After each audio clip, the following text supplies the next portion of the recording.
les commerçants, et plus particulièrement ceux de la route de Tarbes. Euh, Après, il va y avoir quelques gags, les gags de l'année, un petit peu, voilà, pour finir en beauté, un petit peu comme le bêtisier, si vous voulez, que vous allez retrouver pour nos fêtes de fin d'année. Et après, donc, nous allons parler de l'adhésion à la compétence crématorium, du SAGE, parler du CCS et du tennis, qui a fait couler beaucoup d'encre sur les réseaux sociaux ces derniers jours. Pour commencer, Jean-Claude va évoquer pour débuter donc, la problématique qui se passe un petit peu autour du Mureterglo. Jean-Claude, je t'en prie. Oui, merci Christophe, bonjour à tout le monde. Donc effectivement, la commune, avec 5 autres communes, ont décidé de lancer une étude sur le coût du départ du Muretet-Aglo. Donc combien coûterait à la commune, à chacune de ces 6 communes, le départ du Muretet-Aglo. Quelques jours avant, ils avaient adressé un courrier pour dire qu'ils voulaient travailler à l'élaboration du projet du territoire, courrier adressé à l'ensemble des élus communautaires et à son président. Difficile de voir les enchaînements. La veille du courrier au Muretin Aglo, lançant cette étude, on avait conseil municipal. Nous avons posé la question d'une éventuelle sortie du Muretin. On nous a répondu que ce n'était pas à l'ordre du jour. Et le lendemain, ils envoyaient le courrier pour demander combien ça coûterait. Donc, si on résume cette histoire du Muretin Aglo, sur le mandat précédent, ils soutiennent tout en râlant sur la commune ce qui se passe à l'agglo. C'est-à-dire à l'agglo, ils votent et ils soutiennent sans rien dire. Nous, avec nos petits moyens dans la minorité municipale, on dénonce certaines pratiques qui se passent au niveau du Muretin Aglo. Ils ne nous suivent pas. Ils s'associent même au président de l'agglo pour nous menacer de poursuite au tribunal quand on s'interroge. Ce qu'on disait, hein, on alertait sur le manque de transparence du Muretin Aglo, sur l'opacité pour le citoyen, de savoir comment le budget était utilisé, et on mettait en avant un manque de solidarité. On se demandait où transitait l'argent, qu'est-ce qu'il finançait, comment il finançait. Nous avions aussi repris les propos du journal de la ville de Muret qui indiquait que si Muret avait des subventions du Muretin, c'est que la ville savait, elle, les solliciter, sous-entendu, les autres, non. Depuis ce nouveau mandat, donc la majorité reprend nos critiques, mais elle n'arrive pas à se faire entendre et respecter. Là aussi, en conseil municipal, c'est facile de dénoncer ouvertement les choses, mais en conseil communautaire, c'est silence. Et même, on peut dire mieux, il y a le premier adjoint qui intervient souvent, le premier adjoint de Fonsorbe, pour faire des éloges sur les commissions communautaires, ce qui a même amené le président du Muretin Aglo à réagir. Mais alors, pourquoi vous voulez partir si tout se passe si bien? Donc, on est toujours dans cette dualité, malgré ce qu'ils disent. Ils critiquent sur la commune, mais au moins en conseil communautaire, leurs critiques sont très faibles. Elle dénonce, donc c'est l'argument principal, la majorité au niveau de la commune dénonce l'attribution de compensation qui n'est pas équitable. Alors, oui.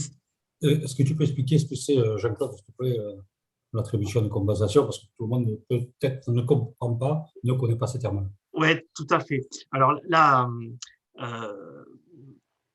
l'attribution de compensation, c'est en fait une balance qui est faite à la création, qui se crée à la création de l'intercommunalité entre les dépenses et les recettes de chaque commune vis-à-vis de l'agglomération. Donc, elle est figée à la date de l'intégration, ou quand on intègre une communauté de communes, et donc soit on doit de l'argent, soit la communauté nous en doit.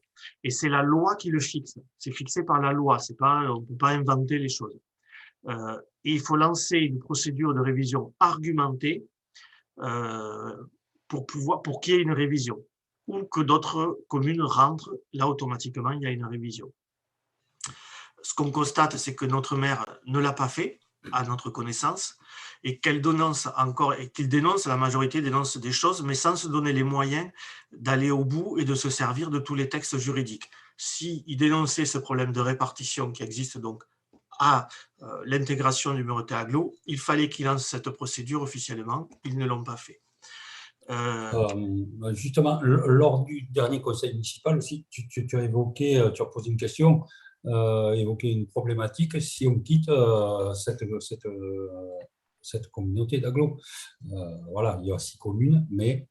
Oui, tout à fait. La démarche de ces 6 communes, dont fait partie Fonsorbe, va entraîner, mettra à l'embarras 2 communes, puisque pour qu'une communauté de communes existe ou une agglomération, il faut qu'il y ait une continuité territoriale. Si ces 6 communes s'en vont et vont au bout de ce projet, il y a 2 communes qui vont se retrouver isolées et qui n'appartiendront plus à aucune communauté de communes.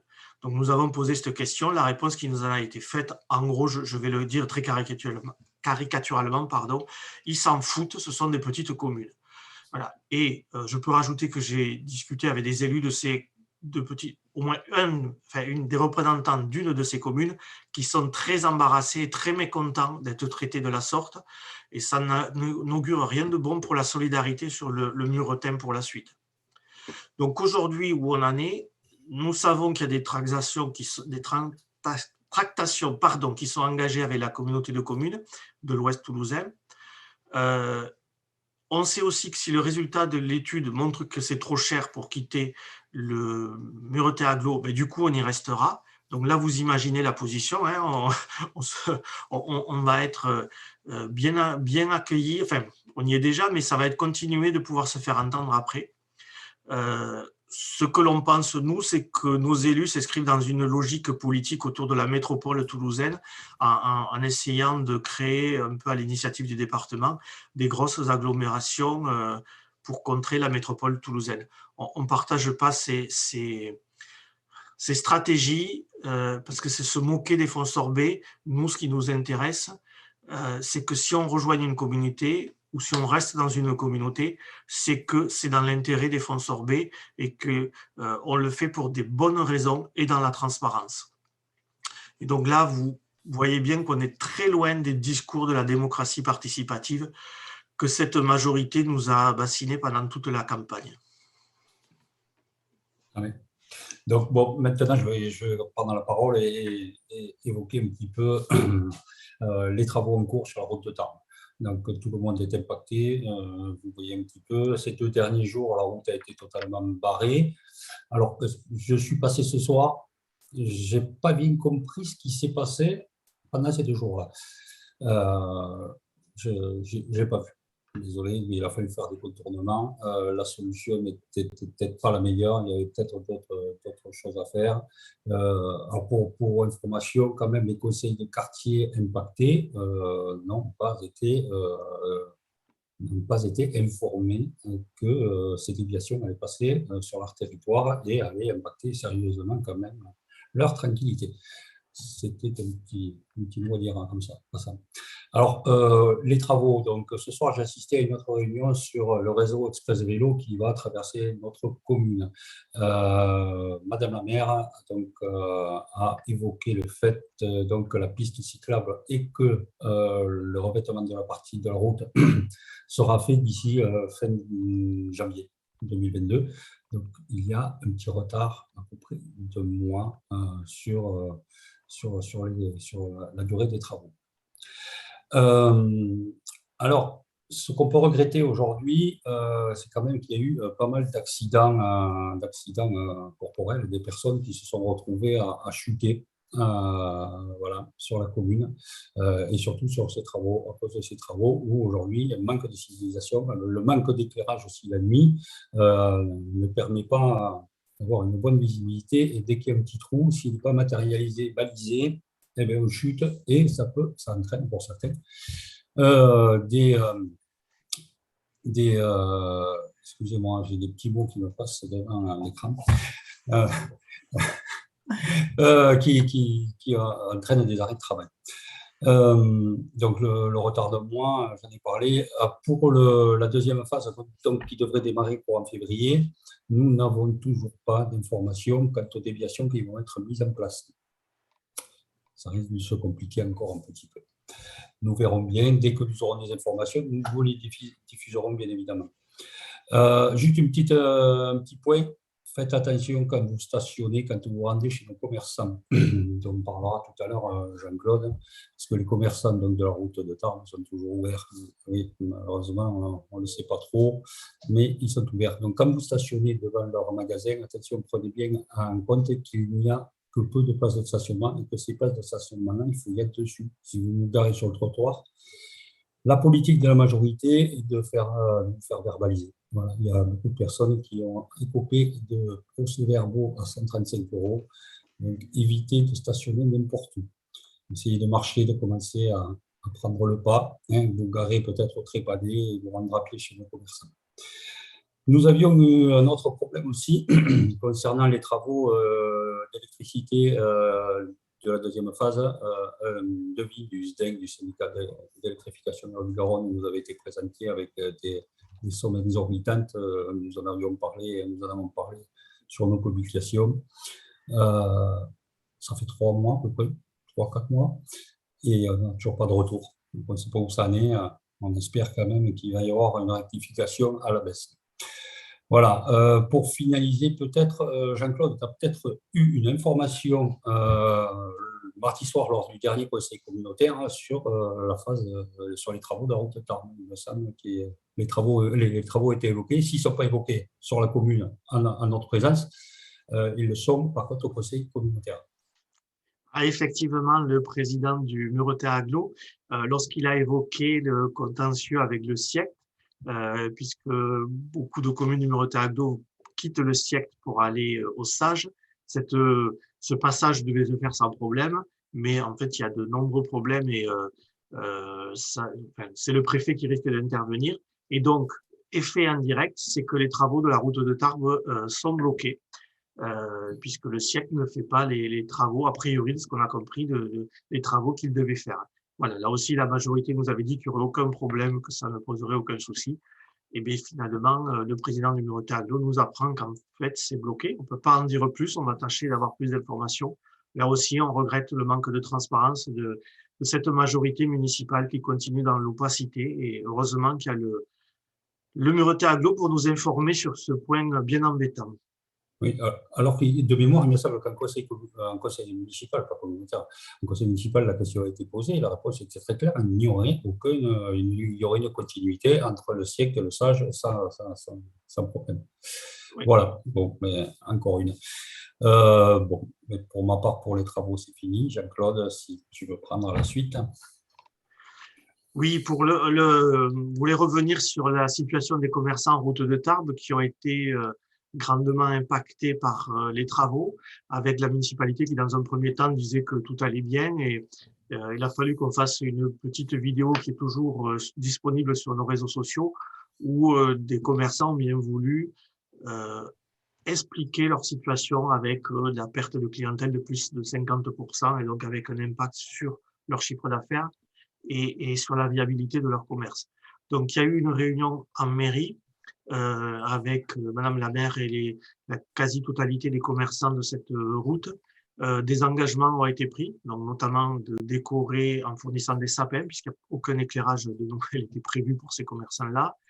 Il devait y avoir aussi une banderole pour signaler que les commerces restaient ouverts, banderole qui n'est toujours pas là, et la question des aides à fournir ces commerçants, donc des aides financières. Les modalités devaient être ça pouvait être des aides pour le loyer, ça devait être déterminé. Là-dessus, il n'y a aucune précision.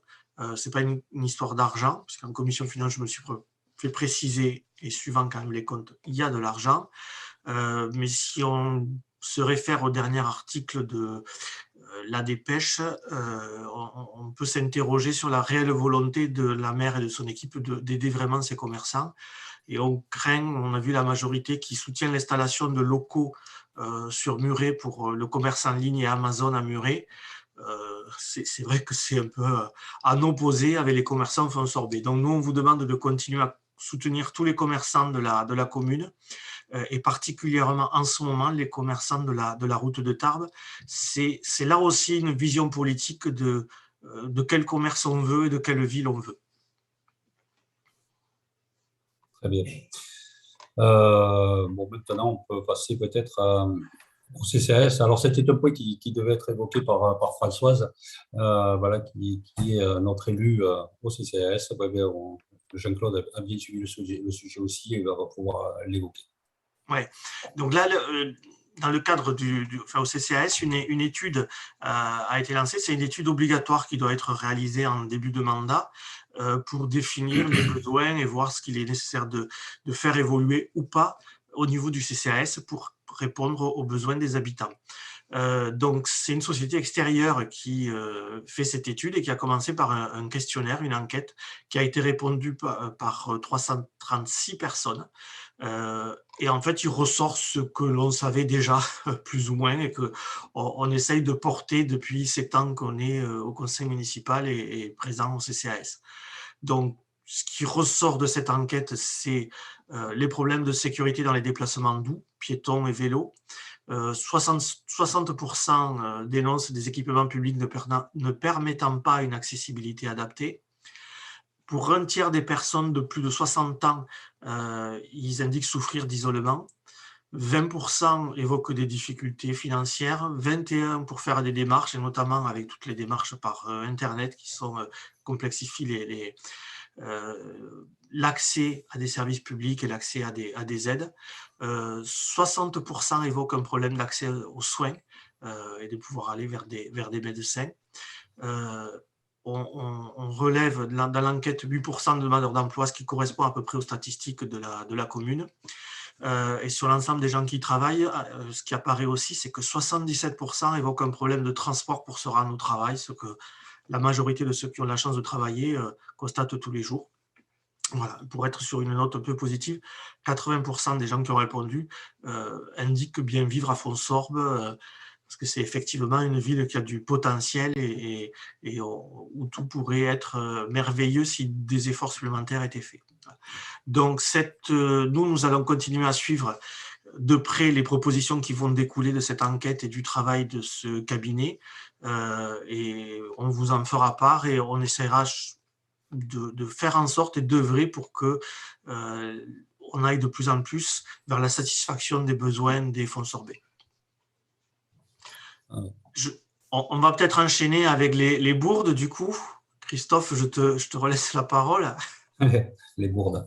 Oui, on les cumule, comme je vous ai dit tout à l'heure, on les cumule un peu pour cette fin d'année. La première, la plus grosse, celle qui a fait réagir énormément sur les réseaux sociaux, c'est le tennis. Donc voilà, lors du dernier conseil municipal, la majorité avait prévu de nous faire voter une délibération pour modifier le nom actuel du complexe du tennis.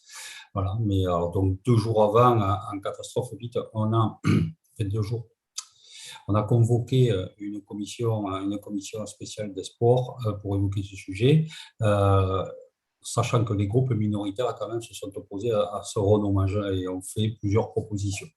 Et toutes ont été rejetées, bien évidemment, par la majorité, puisque il y a urgence à faire ce renommage et rapidement le valider avant de faire l'inauguration du cours de paddle dont les travaux viennent de se terminer. Voilà. Alors, Jean-Claude, quand même, a évoqué, a posé une question à ce moment-là, lors de cette commission, de savoir si la famille donc, de la personne qui a donné son nom au complexe actuel, le nom actuel, pardon, avait été prévenu. Non, ça n'avait pas été fait. Voilà. Donc, la veille du conseil, nous avons quand même écrit à Madame le maire et demandé à l'ensemble de la majorité de reporter ce point qui faisait de gros débats déjà, juste avant le conseil municipal, ça avait commencé, qui faisait débat et d'essayer de travailler en commun, tous ensemble, avec les familles éventuellement, pour pouvoir arriver à un consensus qui soit partagé de tous et voilà, un consensus. Mais là, nous n'avons eu aucun retour. Donc, on s'est retrouvés le soir du conseil municipal où la fille de M. Rémi Claverie, qui était l'ancien président et fondateur du tennis à Fonsorbe, était donc présente au conseil municipal. Au moment où le point a été évoqué, Madame la maire a fait cette petite tirade, a évoqué le fait qu'elle avait contacté la veuve de M. Claverie, et qu'elle avait obtenu le consentement de celle-ci. Alors la fille a été obligée de réagir, même si dans le public, normalement, on n'a pas le droit de réagir, mais là, elle a réagi, elle était très véhémente et a soutenu quand même une thèse totalement différente en expliquant que sa mère n'avait jamais donné l'accord, qu'elle n'avait peut-être pas compris. Et la fait, Madame la maire lui a dit peut-être que sa mère n'avait peut-être pas tout à fait compris ses propos. Voilà. Mais voilà. Elle a exprimé clairement le mécontentement de la famille et de l'ensemble des faux sorbets qui s'étaient exprimés sur le sujet au travers de Facebook, entre autres. Aujourd'hui, donc, la municipalité a voulu remplacer donc, le nom de Rémi Claverie par un autre aujourd'hui qui est un petit peu prestigieux, mais pas encore à la hauteur de cet homme qui est décédé. Je peux dire, voilà, donc Madame la maire a dit peut-être qu'elle avait été mal compris de la famille. Après l'intervention de la fille de M. Claverie et des débats qui se sont suivis entre notre groupe, l'autre groupe minoritaire et la majorité, la raison a peut-être emporté et le point a été reporté. Il a été décidé de le reporter. Que de temps perdu quand même et de propos indignes qui ont été prononcés, alors que par 2 fois, lors de la commission, les 2 groupes de la minorité et le lendemain, Claude, par le pied d'un mail pour notre groupe, avait quand même donné l'occasion de surseoir à cette décision. Bon. Voilà, donc quelques temps après, donc Hugo Gaston, qui n'avait pas été informé, puisque c'est de lui dont on parle aujourd'hui, Hugo Gaston, qui n'avait pas été informé de ce choix par la municipalité, a décidé de ne pas accepter d'apposer son nom au complexe du tennis et d'effacer celui de Rémi Claverie.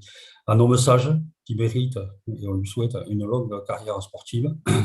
Voilà, on espère que ça pourra continuer. Donc aujourd'hui, voilà, l'action menée par le biais des réseaux sociaux, par la famille, les amis de Rémi Claverie ainsi que des groupes d'opposition ont permis un dénouement heureux, pour l'instant, à cet imbroglio, encore une fois orchestré par une majorité qui a manqué par le passé et qui manque encore aujourd'hui de respect à notre passé, au passé des Faux-Sorbais. Des décisions aussi importantes pour notre commune devraient être discutées en amont. La démocratie participative que prône la majorité ne devrait pas être un vain mot. Voilà. On nous interpelle régulièrement à ce sujet. Dès qu'il y a des décisions importantes comme ça, il faut qu'il y ait un travail commun. Et ils ne peuvent pas voilà, décider seuls. Aux dernières nouvelles, donc Madame la maire aurait fait le choix de ne pas débaptiser le complexe tennistique. Quelle va être donc la nouvelle proposition qui sera faite? Nous espérons pouvoir y participer, pouvoir associer d'autres personnes à ce nouveau choix, si changement il doit y avoir. Et voilà. Donc nous avons participé énormément, on en a participé comme d'autres, à la médiatisation de ce choix à deux, alors que la majorité nous reproche, bien sûr, mais nous continuerons d'accompagner d'accompagner tous les Faux-Sorbais qui se sentent souvent lésés ou bafoués. Et si la majorité n'entend pas nos voix, nous sommes heureux qu'à travers les réseaux sociaux, la voix de nos électeurs et des personnes mécontentes soit enfin entendue. Voilà pour ce point. Merci Christophe. Tu peux enchaîner sur l'autre gag autour du local Bravo? Oui, alors le local Bravo, c'est un local qui se trouve derrière le centre Saint-Nicolas, qui est un local qui est dédié aux associations du cyclo et de la randonnée. J'espère ne pas en oublier, je crois. Voilà, donc ce local, en décembre 2018, la municipalité a souhaité le racheter, donc a contacté un propriétaire. Il nous a fait voter une délibération en conseil municipal actant pour l'achat à l'euro symbolique de ce local. Les négociations à l'époque avaient eu lieu avec monsieur Miato, qui était propriétaire du Dibien. 3 ans plus tard, jour pour jour, décembre 2021, au point numéro 13, donc au début du mois, une nouvelle délibération. Et là, quelle est notre surprise? On annule la précédente délibération et on change de nom. Le propriétaire n'était pas monsieur Miato. Non, c'était le syndic de copropriété. Donc, Voilà. Comment peut-on en arriver là? La majorité se tarde de reprendre des délibérations de l'ancienne municipalité de M. Duplanté pour des erreurs et à chaque fois des petites tirades piquantes de Madame la maire, comme à son habitude, pour dénoncer cela. Elle fait pareil. Je veux dire, aujourd'hui, voilà, c'est tout de même complètement incompréhensible aujourd'hui de la part d'une équipe qui se veut irréprochable et on doit sans cesse réparer des erreurs comme ça. Les prédécesseurs du planté avaient fait la boubette, on répare. Aujourd'hui, j'ai l'impression qu'on va faire la même chose, peut-être pendant tout le mandat. Voilà. C'est vrai que celle-là, elle est énorme hein, quand même. Négocier avec une personne qui n'est pas le propriétaire, bravo. Mais c'est pas, pas de leur faute, ils n'avaient pas eu la bonne information. Mais même M. Biato, peut-être a-t-il trop de propriétés, il ne se rappelle plus aussi lesquelles il a aujourd'hui. Je pense qu'il s'est peut-être moqué un peu d'eux, non? Après, de notre côté, la commune n'a payé qu'1 euro. Peut-être que la copropriété n'aura pas facturé à ce prix-là. Le fait accompli. On repassera quand même peut-être chez le notaire, ça peut-être un coup pour la communauté, hein, la commune, la collectivité et vous. Pour enchaîner avec les gags, il y a l'adhésion au SAGE où là c'était écrit et je te laisse expliquer la suite. C'était écrit, mais on ne sait pas lire. Oui, voilà, donc lors du conseil municipal d'octobre, la majorité nous a proposé d'adhérer à la compétence crématorium du SAGE. Le SAGE, c'est un syndicat intercommunal proche du Muretais Agglo, pour lequel d'ailleurs on va prendre la compétence eau potable. C'est du siècle, on passe au SAGE. Ils ont donc une autre compétence chez eux qui est donc autour du funéraire. Et dans celle-ci, on avait choisi le crématorium, puisque donc, un crématorium est en cours de finition de construction sur l'Avernoz de la Casse. Et donc, la commune de Fonsorbe voulait y adhérer. Donc, lors des discussions, et malgré les écrits des documents qu'on nous a remis pour étude 5 jours avant le conseil municipal, il est indiqué par la majorité que cette adhésion n'apporterait aucune contrainte financière pour la commune. Notre groupe minoritaire a donc demandé à ce que cela soit inscrit clairement, précisément dans la délibération. Alors, quelle a été notre surprise qu'au début du mois, nous avons reçu des documents pour préparer le nouveau conseil de décembre et de dire que la préfecture a demandé l'annulation pure et simple de cette délibération, car une compétence ne peut pas être prescrite par une autre commune sans participation financière. C'est impossible. La majorité maintient malgré tout les écrits et dit que cela serait gratuit, parce qu'on leur a dit, ce sera gratuit. Alors, malgré que certains élus soient présents depuis plus de 7 ans, les arcanes de la fonction publique territoriale semblent toujours aussi opaques et floues pour eux. Voilà, nous, on avait des documents qui nous disaient clairement qu'effectivement, cette compétence devait être prise à titre pécunier, on devait payer quelque chose, mais non. Voilà. Alors, en espérant quand même que ce report, parce qu'il va falloir revoter, pour l'instant, c'est reporté, ne soit pas au détriment des usagers fonsorbais qui pourraient être amenés, malheureusement, à utiliser cette équipe. Voilà. Merci Christophe. On en a fini donc pour les choses qu'on voulait vous dire pour ce live. Je ne sais pas s'il y a des questions qui sont arrivées, des remarques, des commentaires. Donc, je vais m'adresser à Jean-Luc et Patrick qui gèrent ça. Est-ce qu'il y a des commentaires qui sont arrivés, des questions? Alors, on attend un peu, on va avoir le retour. Oui, donc une première question. Vous avez évoqué tout à l'heure l'étude sur la sortie du Muretin. Quand est-ce qu'on connaîtra les résultats? On n'a pas cette information. On ne sait pas du tout. On sait que le cabinet, donc, qui est un cabinet qui est basé à Castanet, a envoyé un courrier au Muretais Agglo pour récupérer des documents pour faire cette étude, mais on n'en sait pas plus et on n'a aucune information en ce sens. Oui. il me semble que le président du Muretin Agglo, il y a un mois ou 2 mois, avait indiqué que les documents étaient dans les mains des communes, qu'elles n'avaient qu'à savoir les lire, peut-être. Alors effectivement, alors ce qu'il avait dit, c'est qu'il avait donné tous les documents qu'on lui avait demandé et il leur demandait, dites-nous les documents qu'il nous faut. Et les élus de la majorité qui font Sorbet ne lui ont rien dit et sont restés silencieux. Donc là, on a eu une liste de tous les documents demandés qui nous a été transmis. Bon, il n'y a rien de bien. Enfin, il n'y a que des choses connues, quoi. Il y a pas de. Ouais, ça ne devrait pas poser de problème pour les récupérer normalement. Mais on ne sait pas après les délais, comment ils les traitent, comment ils vont étudier. Enfin, voilà, ça, on n'a pas tous les éléments. Je le redis, là aussi, ça s'est fait dans une forme de grande opacité, hein, contrairement à ce que dit la majorité. Et on l'a évoqué tout à l'heure, je ne vais pas me répéter, mais le jeudi soir en conseil, ils nous disent une chose et le lendemain, ils font autre chose. Donc, on reste très prudent. J'en profite pour ajouter aussi une chose. Toutes les informations que nous donnons s'appuient sur des écrits, soit du conseil municipal, soit du conseil communautaire, soit des questions écrites que l'on a posées, soit des documents. Donc, tout ce que l'on dit, nous, ça s'appuie sur des dires écrits. Est-ce qu'il y a d'autres questions ou d'autres remarques ? Oui, il y a une question sur les travaux de la route de Tarbes.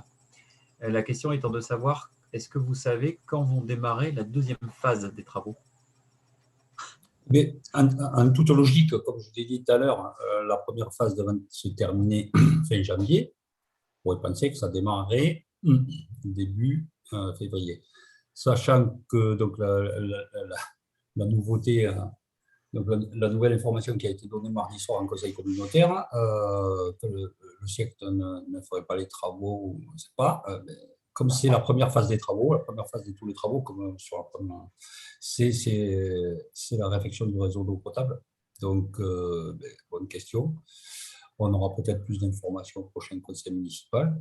Puis on n'a toujours pas, Christophe, il n'y a toujours pas le devis, ce que tu disais tout à l'heure, du SDEG aussi. Hein. Du SDEG, non. Mais bon, le temps que les travaux d'eau potable se réalisent, voilà, il y a ça. Après, il y a un autre point aussi, donc je n'ai pas eu le temps de poser la question tout à l'heure pour le rêve, parce qu'il fallait que je vienne vous rejoindre. C'est la problématique aussi du rêve. On ne sait pas où c'est qu'il va passer. Sur cette deuxième phase, de face au cimetière, il y avait plusieurs solutions possibles. On ne sait pas celle qui va être arrêtée définitivement. Pour l'instant, le tracé, comme ça a été dit ce soir, le tracé du rêve, c'est un tracé qui, on n'est pas rentré dans le détail. Donc, on ose espérer quand même que les services du département travaillent de concert avec les services du Muretin et les services de la municipalité pour que ce dossier avance au plus vite. Voilà, parce qu'il y avait plusieurs options, dont une qui imposait des acquisitions foncières, donc des négociations avec des propriétaires. Donc voilà, pour l'instant, c'est toujours pareil, pas plus d'informations à ce niveau-là. Est-ce qu'il y a d'autres questions, des remarques qui sont arrivées pendant… Oui, j'ai une autre question toujours concernant la route de Tarbes et également la sortie du siècle. La question étant, avec la sortie du siècle, donc, qui va payer la partie assainissement? C'est-à-dire… Mais la partie assainissement est indépendante. Le siècle et le Sage sont uniquement nos fournisseurs d'eau potable. Pour ce qui est de l'assainissement, c'est géré par Réseau 31, donc une émanation du conseil départemental. Donc, ça reste… voilà. Après, est-ce qu'il y a des travaux de réfection du réseau d'assainissement sur la route de Tarbes? Je n'en ai pas entendu parler, je pense pas. Je pense qu'au niveau du réseau d'assainissement, il n'y a pas de problématique particulière. Voilà. Non, il y a des problématiques sur d'autres secteurs de la commune, mais pas sur la route de Tarbes, à ma connaissance. Pour faire un lien à partir de cette question, on ne sait pas non plus quand la facturation de l'eau va arriver, comment ça va se passer. Normalement, c'est le SIEC qui devait la faire pour que après le SAGE prenne le relais. Donc là, comme les relations sont au point mort, on ne sait pas du tout comment ça va être fait. Comme la facturation de l'assainissement se base sur la facture d'eau, on l'a dit dans nos réseaux sociaux, mais on vous invite à faire des réserves parce qu'on risque d'avoir des factures qui arrivent tardivement et avec des sommes peut-être plus conséquentes. Donc, être prévoyant pour ceux qui peuvent le faire. Par contre, tu parles de réserve d'eau? Non, des réserves de réserve financière pour payer ses factures. Ouais, pardon. Pas de réserve d'eau. On ne sait jamais. Hein. Peut-être qu'on nous coupera le robinet. Attention. Non, on sera vigilant. Est-ce qu'il y a d'autres questions? Une autre sur le local Bravo, dont vous évoquiez la bourde tout à l'heure. Est-ce que ça ne risque pas d'entraîner des soucis pour les associations qui étaient hébergées dans ce local? Non, il n'y a pas de problématique. Hein. On change juste, on repasse chez le notaire, on re-signe avec les bonnes personnes, et puis c'est tout. Hein. Alors, comme je disais tout à l'heure, ça va avoir un petit impact financier parce qu'il faut payer encore le notaire. Non, les associations continuent à rester à leur place. Oui, aucun souci. C'est plus que on devient de plus en plus la risée avec ces bourdes entre guillemets qui s'accumulent. Est-ce qu'il y a d'autres questions? Oui, nous avons une question, mais qui n'a rien à voir avec ce dont vous avez déjà parlé tous les deux, qui est est-ce que vous avez des retours sur l'installation de la vidéo à Canteloz? Alors, oui. Oui. Alors, on a des retours parce qu'on a une commission de sécurité et donc nous avons posé des questions et eu une information. D'abord, la première, c'est que les subventions qui avaient été demandées pour l'installation de ces caméras n'ont pas été accordées. Comme n'ont pas été accordées, j'en profite pour donner l'information, les subventions pour l'équipement des caméras piétons des policiers municipaux et les protections autour des écoles. Donc, voilà, ça c'est une information importante. Depuis qu'il y a les installations de caméras, elles ont été utilisées 2 fois. Une fois parce qu'un banc avait été soi-disant fixé, mais on permet d'identifier personne à part les gens qui s'assoient sur le banc. Et ensuite parce qu'il y avait une plainte de riverain de quelqu'un qui passait avec un petit 50 et qu'on voit effectivement traverser 2 fois le parc. Parallèlement, ce que je peux dire aussi, cette réunion, ce qui ressort, c'est que les faits de délinquance et d'agitation, on peut dire, sur la commune diminuent grandement et faisait le constat que la présence des policiers municipaux et leur visibilité avait sûrement un impact beaucoup plus important que les caméras. Et là, nous, on a relancé notre demande qu'il y ait plus de policiers municipaux, parce qu'effectivement, les policiers qui tournent sur la commune, eh bien, ça sécurise les différents endroits et c'est beaucoup plus efficace que ces systèmes. Voilà. Bon, après, ils sont plus au contact de la population, voilà, et peut-être des jeunes qui parfois font des bêtises, mais qui ne sont pas énormes. Jeunes et moins jeunes, hein. C'est vrai que la majorité se focalise beaucoup sur les jeunes, mais il n'y a pas que les jeunes. Hein. Mais c'est vrai que ce travail de proximité, il est primordial pour apaiser, ça rassure tout le monde, et puis ils peuvent échanger. Et s'il faut aussi verbaliser, hein, c'est aussi dans leur fonction, donc ça permet de faire respecter. Je pense que nous, en tout cas, on croit vraiment en plus à cette présence de proximité pour calmer les différents méfaits qu'il peut y avoir, que ces caméras pour surveiller des bancs, et là la preuve, on arrive même pas à savoir si ça a été fait par la nature ou s'ils étaient mal posés au départ. Ouais. Après, verbaliser, mais avec parcimonie quand même. Oui, non, mais la verbalisation, les règles qui sont édictées par c'est pas un critère de l'évaluation du bon travail des policiers municipaux. Ça, c'est Sarkozy qui l'avait fait. On voit où ça a mené la sécurité publique. Après, il faut utiliser tous les moyens qui sont à disposition. Et quand il y a contrevenant, il faut qu'il soit verbalisé, mais dans des travaux d'abord, je crois, de prévention et d'empêcher que les faits arrivent, c'est beaucoup plus important pour nous. Y a-t-il d'autres questions? Oui, toujours concernant la sécurité, on nous aurait signalé sur les réseaux sociaux des problèmes de sécurité pour les piétons, des problèmes qui seraient arrivés dans différentes rues.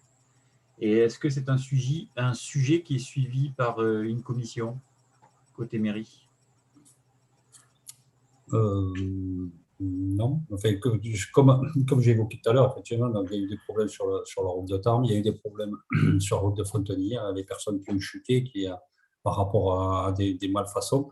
Donc, ce qu'on vous invite, c'est à nous remonter toutes ces malfaçons qui sont sur la commune, de les faire remonter. Moi, après, effectivement, au niveau commission VRD, travaux urbanisme, je pourrais effectivement faire remonter toutes ces problématiques à la mairie, mais je vous invite aussi à le faire directement. Si vous rencontrez un trottoir avec un défaut particulier, n'hésitez pas ici à écrire directement à la mairie, le signaler. Voilà. Et si vous avez un accident, rapprochez-vous aussi de la mairie. Il y a une assurance qui peut aussi vous permettre quand même de vous couvrir éventuellement les frais médicaux qui vous pouvez avoir à votre charge. Voilà, il ne faut pas rester dans son coin, il faut le faire savoir. Hein, il ne faut pas hésiter, alors, soit chez nous, comme je vous disais, sur nos réseaux sociaux, soit directement dans la mairie. Voilà, pour ces deux personnes, là, c'est quand même il y a une personne, ça a été un accident, les deux c'était des accidents de trajet, il y a une personne qui a été arrêtée quelques jours. Voilà.